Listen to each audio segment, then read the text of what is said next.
I value trust, in the business, because that's something that you need for like a long-term playing in the market. So if you have trust and you give trust in your business to others, to other partners and stakeholders, you're going to be in the business forever.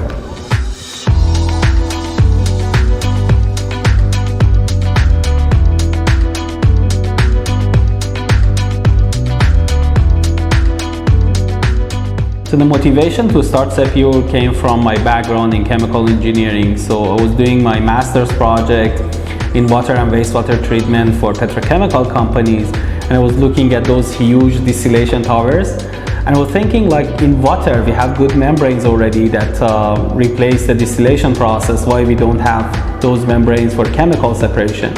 And for my PhD, I got accepted into National University of Singapore, and we got $10 million to develop those membranes, chemical resistant membranes, to replace distillation processes across multiple industries. Distillation is the major way of separating chemical mixtures in liquid form. So how it works, basically, you heat up the chemicals, and then one of the components with lower boiling point will be evaporated, and then you cool it down again to separate it.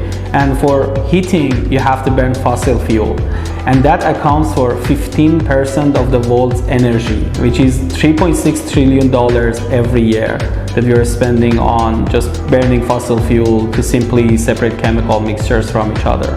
That also emits 10% of the world's carbon emission.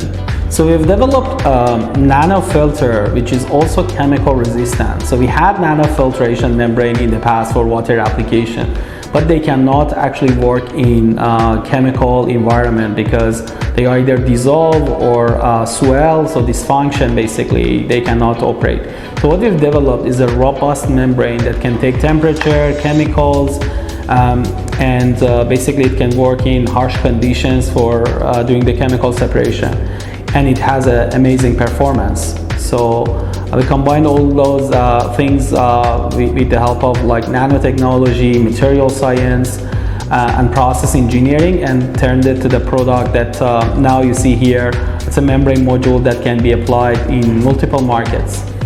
So we have different applications in vegetable oil, which we are currently working with a Japanese client. We are very happy about our collaboration. We have applications in semiconductor, pharmaceutical, oil and gas, petrochemical. So one of the things that I see very important for us is entering pharmaceutical market, and I believe Japan is really large in pharmaceutical. So we're looking for good partners in pharmaceutical area and other industries that I mentioned earlier to work with, and basically bring this technology to them to help them reduce the energy intensity of their processes, make better products, and emit less carbons. We got connected to Realtek Fund through different channels. So one of them was introduction through SG Innovate, and the other one was the program for entering Japan through Enterprise Singapore, that we collaborate with Livenest, and we attended that program. We attended Tech Planter, and we got connected to Realtek Fund, and finally we're getting investment from Realtek Fund. We want to increase our presence in the Japanese market. So Japan is a very technology-oriented country, and we believe like we can help a lot of Japanese clients to achieve a better sustainable goals through using our technology, and maybe with more collaboration we can even introduce more products with some Japanese partner playing basically in the same field as we do. So I think with Realtek Fund we can kind of unlock that market, enter the Japan market even more strongly, and then work with more clients in different aspects.